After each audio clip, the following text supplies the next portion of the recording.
Hello, and thank you guys for tuning in. Today we're going to be doing a character, not really a character, singular character analysis, kind of an analysis of the true bond of brotherhood between Diluc and Kaeya.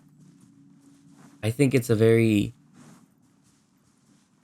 interesting and very sad story that the two of them went through. Like they're both individual stories, and when they can join together and whatnot, because they are adopted brothers. So there was a little bit beforehand for one and not the other, and then there's a lot afterwards. There's very in depth between the two of them, and I was really like motivated to talk about this because I don't know what like came over me. I was like making breakfast one day, and there was like a compilation video of like the luck like making fun of like uh the Knights of Favonius and like what it said, what it saying whatever he wanted. I was like, this guy's cool. He's like a modern day entrepreneur or something. He's just like he's just so cool. Like he just does whatever he wants, flaunts his money, and like just talks like badly about like the quote unquote police of Mondstadt. Like he's just that guy, bro. Like you really can't mess with him. He's like hilarious. I never realized how hilarious he was. Like he just has very like snappy one liners every now and then. And it's like, bro, what are you gonna do? Like, look at him. Like, you're not gonna fight him. Like, you're gonna get your ass kicked. So, so yeah, it was a very interesting, it was a very funny video to have in the background. And then eventually, it just like, I got curious about like, no, then I watched like interactions between Kaya and Deluxe, which are hilarious. It's like Kaya the whole time he just makes fun of Deluxe and just just says all these like witty things and like it's hard to like combat someone like Kaya, and then Deluxe just sighs and groans and just deals with it. And just like it's hilarious. It's to watch. It's a true representation of like a true like peak factor of like brothers. Like the way they bicker and everything. And when I saw that, I was very like impressed. I was like, wow, like they captured brothers being very close but very distant at the same time so very well. And when I looked into their lore and everything and the analysis, um it really stuck out to me, and I really wanted to like kind of make my own. I didn't want to go like as in depth, like oh man, their whole backstory and everything, but like I will talk about their backstories a little bit, just a quickest summary I can of it. Just like the like most important parts that have to do with each other or lead into each other. So to get started, I like to speak about Deluxe first. So like I said before, he's a strong, talented, like rich guy who just does whatever. Like he's just so cool, and he's just like he just drops everything at a moment's notice to go help defeat a dragon. Like how many people do you know could do that? Like not many. And he's very emotionless. And it's like, bro, why is he like this? Like he has all these snappy comebacks, but he doesn't smile. And like that's the main thing that Klee brings up about him. Like that's a weird grown up, bro. He like never smiles. He never does anything. Because everyone like when they're around kids, they try to be like smiley and giddy, like, hey buddy, how's it going? Yeah. But like Deluxe doesn't care. Like none of that means anything. He remains his stoic self no matter what. And it's a very like very interesting aspect of him. It really catches on. Um, but it all stems from his childhood and what happened. Not his childhood. It all stems from very tragic events that happened. So to start when he was very young, his father wanted him to become a knight of Favonius because his father wanted to become a knight but couldn't, and wanted to have a vision but didn't get one. So he was like, he had neither one of these things, but the luck he did. And he wanted him to, go forth with it. So Deluc became a knight of Favonius, and he actually became the youngest cavalry captain ever. which it's a little important. Not really important, but it's a little. Remember that for later. That's gonna come up. And he was great. He was on this fast track like to success. He was one of the greatest to do it. Like everyone, like even like modern day, all the knights talk about him. All the senior knights talk about him. Everyone wants him to come back, and he constantly rejects it. He's like, man, screw these guys. They're incompetent and whatever. Um, with like one person he admits is like, yo, she's not that bad. And it's like Jean, and that's really it. There could be a little bit of favoritism because they were like, he was like her senior or something like that. So it was like they've got a little bit of past together.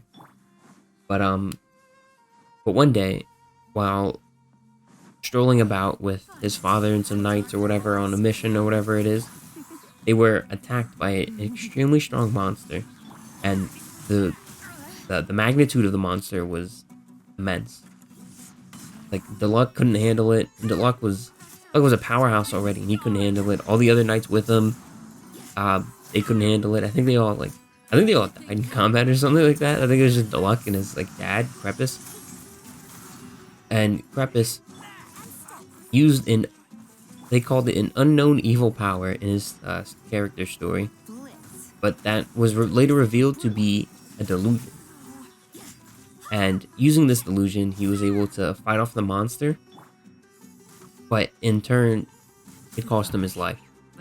Like he protected his son, who was a little honorable and whatnot, and everything. And none of the knights could do anything about it, including Diluc himself. So, Arak, who was like one of the big names in the Knights of Avonius at the time, he told Diluc, he's like, all right, we're gonna conceal this. We gotta keep this under wraps. Otherwise, everyone's gonna lose their hope and their faith in the Knights of Avonius. They're gonna call them incompetent and stuff like that, and we can't have that. So Diluc was like, man, screw these guys. Well, they want to conceal the death of my father, some like accident or whatever, and it's like just leave it be. Like, no, screw that. So Diluc quit then and there and just abandoned his vision. I don't know why he abandoned his vision. It's like it's not really clear. He just kind of just left it behind, and he donned his father's delusion, I believe. And so he left Mondstadt, and before he left, he gave the Dawn Winery to Adeline, who was like the head maid at the time. So like, or the head maid probably still now. And he gave the winery to her. Yeah, you take care of this, man. I'm just gonna go leave Mondstadt and find out who gave this to my father, or sold it to him, or whatever. And he wanted to track down the traces of the delusion, which led him to the Fatui. Obviously, by this point, you would know everything about the delusion.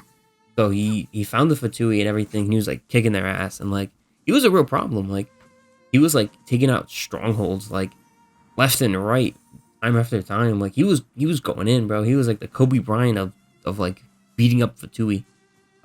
It's really interesting. Like I very much want to see like Diluc fight like Child. I think that'd be such an interesting matchup because of like just how strong Child is, but like Diluc's not like pushover or anything either. And while Child does have like the delusion and everything, like I think it still would be a very interesting matchup. I think they're still very much amongst like similar calibers. I'm not talking about like gameplay or anything. I'm talking about like actual like in story. Like if there was like a cutscene of them fighting or something like that, like I'll hate them in Sino or something. Like it would be so interesting. But throughout this like this journey, of course, he developed like a reputation in both the eyes of the Fatui, who were very, very much angry about all of this. They're like, we got to do something about this. Harbingers were like, we gotta take care of this guy. He's an issue. They were keeping an eye on him and everything, and they were gonna have this problem solved. But he also had helpful eyes on him, and some dude from like the north or something. It was very specific, but he was like keeping an eye on him too, and he's like involved in this network of like people like fighting the Fatui and whatnot. And they bailed him out. He was in a near death experience. I think he was it says I believe it said because of the harbingers, he might have gotten to a fight with one of them who was like, these harbingers are like no ordinary humans. They're of another caliber. And yeah, he was in a near death experience, and this dude saved them. The dude from the north saved them, and so he really like felt like a, yeah, thanks, man. I gotta make it up to you now. And so, and after being introduced into the network, he started like going in, like climbing the ranks of the network and whatnot. And like there were people who like gave up their lives and their names and everything to fight the Fatui. Like they gave up everything. And so, and with some time to reflect, Diluc was like, you know what, I gotta go back. And like he didn't abandon the network or anything, but he adopted his life back. He went back to Mondstadt. He returned, and he returned to Mondstadt after 4 years of his leaving and of his departure. And after these 4 years, Iraq was found to be a traitor, and they purged them from the Knight of Favonius. Purge is a strong word. I'm not really sure what that means. Like they could have like exiled them or something. They could have like killed them. I don't know, but like kind of like a crazy word to use. Varka had left on his expedition, and Jean was in charge as the acting Grand Master, as we know. But no one was really excited over the return of Diluc, the master of the Dawn Winery and whatnot. They instead were intrigued by this Dark Knight hero, they called him. Who is the Dark Knight hero? Obviously, at this point, we know it's Diluc. Like, if you don't know that that's Diluc, that's one of the main story quests. It's like at like AR like 20 or something like that. Like that is, you know that by now. Like, there's no way you don't know that. And but the Dark Knight hero was a mystery to the people of Mondstadt. He was Caped Crusader who like not Batman, but he was justice. Like he was beating up like all of these like high ranked like just terrible people that they had to catch, like all these like bandits and whatnot. Like he was protecting Mondstadt at the dead of night. He was barely seen. He was elusive. He was truly a mystery, but truly a good for the people of Mondstadt. And though the knights don't really like him, they're kind of like taking his credit. They're taking their credit and whatnot. He's still a sigil of hope for everyone. And upon his return, he also took up his vision once more. And in doing so, I think that's what really helped him, become the Dark Knight hero. Because the vision's a big part of you and who you are. It's a very interesting, like, very much Batman-esque story. He's like rich and all this, and by day, and like entrepreneur and whatnot, and like at night he's like protecting everyone and their people, and like even some of his close people don't know. It's very much a big secret and whatnot, which makes it so much more interesting. But we'll get into more semantics later. But now I want to segue into Kaeya's story. Kaeya as a character is a very smooth talking individual. We all want to be like Kaeya. We all want to be able to talk better, to converse with people in a way that they reveal much more about themselves, maybe even more than they intended. And in mastering this like art of conversation, Kaeya really is truly like embodied like what it takes to be so sneaky and sly. He can get whatever secrets he wants to know, whatever gossip he wants to hear, he can get it out of you. And his big thing is secrets. He says everyone has a secret, but not many know what to do with it. Or something along those lines. And most of the people he drinks with, like, he drinks constantly. He's always drinking Death Afternoon or something like, I believe that was the name, Death Afternoon. And most of his drinking buddies are like bandits and treasure hoarders and whatnot. But they slip up and they tell him what he wants to know. Not only, I think, in part it is the alcohol. Alcohol makes you a little stupid. But it's also, that is no, like, There's no like diminishing like statement on Deluxe on Kaeya's skill of speaking to people. That is still like a very very big aspect of it. But he wasn't always like again. His story spans a longer deal than we'd care to admit. But the easiest starting point was when he was a child. His father had abandoned him at the Dawn Winery in the middle of a storm, and in doing so, Krepus took him in. And when Krepus took him in, he fully adopted him and everything. And as he grew up alongside Diluc, he was always in his brother. He was always in his brother's shadow, but he was always helping him along. He was always by his side. He was like his best friend. They were like twin brothers. I suppose it And wasn't too much trouble. this all went well until the tragedy that was the powerful monster attacking Krepus and Diluc. Kaeya was not mentioned in that story because he failed to be there. He failed to be present. He failed to help his brother and his father. And though they are not his brother and his father by blood, they are more so his family and spirit and love and trust. But he was not there. Couldn't make it in time. And this weight on him. Like immensely. I quite like my new card back. And so It goes perfectly with my deck.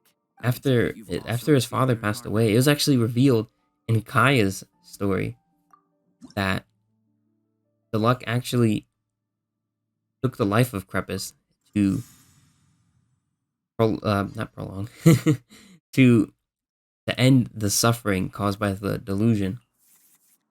And Kaeya just watched. He didn't come forth. He didn't join in on the misery and grief.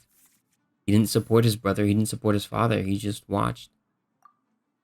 And that's a man. That's quite a toll when you really think about it. Like it's almost like he just separated himself from the family. It's insane to really think about.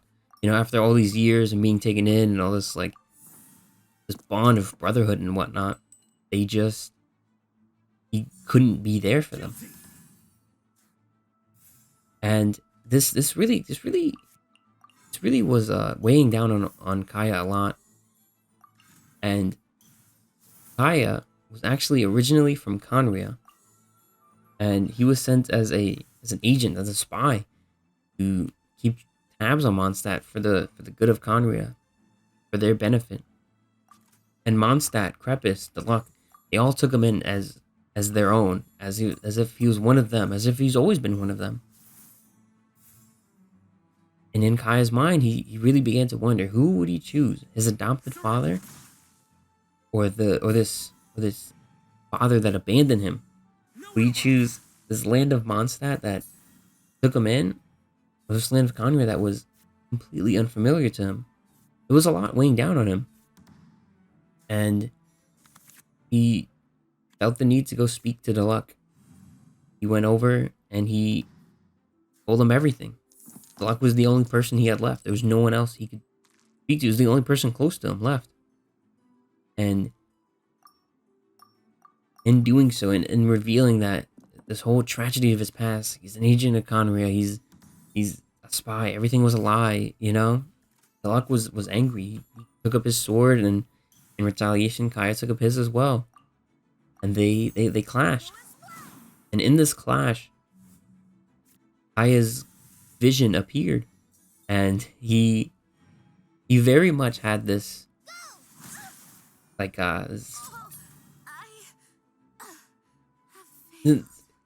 man, like his vision brought about, you know, his elemental power.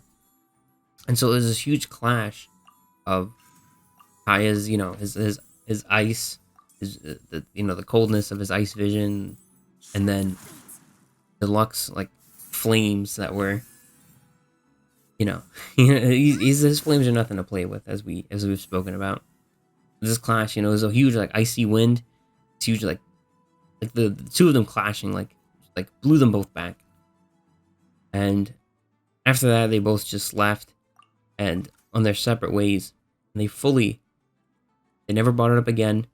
Kaeya never revealed how he got his vision, because he got his vision in the fight with Diluc. And in doing so, they've never really spoken. They never referred to each other as brothers anymore. And it sounds like a very tragic story. It's like they've given up on each other. They refuse to acknowledge each other. Yet they still interact. And Kaeya even became cavalry captain to the Knights of Avonius. I think that though they went about some things in the very negative way, and they didn't go about it in the smartest of manners, I think Kaeya and Diluc still have that bond. I think that's something they will not be able to easily destroy or take away. I think one fight and some sad things that have happened, I don't think that's something that will really take away from them. And it's very much reflected in their interactions in story quests and in event quests. They interact, as I said earlier, they bicker a lot. And you know, in Kaeya's eyes it's very comical, and in Diluc's eyes it's very annoying. And I think that's a very true marker of their real brotherhood that's shown. I just don't think they can really put the foot forward towards each other, really make amends and whatnot. But other than that, I think they have an unspoken bond, an unspoken like brotherhood towards each other. Kaeya still goes and drinks at the Angel Share Tavern, where Diluc, you know, he owns and whatever, and works there as the bartender, you know. And like we've seen that before. We've seen Kaeya there drinking several times while Diluc was there. If you didn't like him, you wouldn't be going there. You know, you wouldn't be enjoying your time there. It's just, you know, like if you went to a pretty good restaurant, but you hated the server that was, or the owner that was constantly there, you wouldn't go back there. Like, it doesn't make any sense. Like, obviously, like there is some level of there's some level of like camaraderie, some trust, some love. There's something still there, and it really shows. And I think it at least really shows. And like when you really like analyze their interactions and everything, and the way they speak about each other, the way they talk about each other, they know each other better than anyone else. Like everyone's always like, man, like you gotta watch out for this smooth talker. But like most people, like, you know, they kind of like Kaeya, you know, they messes with them. But Diluc, like, really is just like, man, like everything he says is a lie. And no one knows that to the degree that Diluc does. No one is aware of that, like at the intensity that Diluc is. And Kaeya, you know, Kaeya just says a bunch of nonsense, like, oh man, he's broody, he's Dodo King. Like, it's funny when he says it, like, you know, what kind of immature person doesn't like wine, and you know, things like that. It's very interesting to see that like they have such a big impact on each other. They have such a big like showing in each other's lives, that their interactions don't mean nothing. And I think it's very commendable. But I think it also is a bit of a warning, you know? I want to end this off by going into detail of that warning.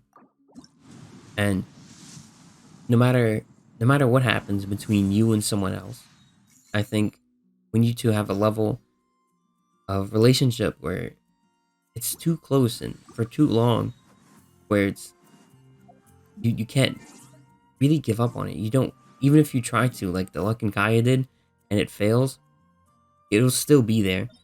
I think it's very much worth the time to, or at least all it takes is one of you to reach forward and, you know, try and clear things up and try and make amends and whatnot.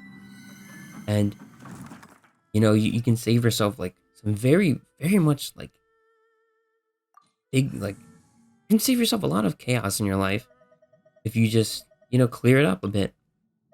And I think it's really weighing down on Kaeya.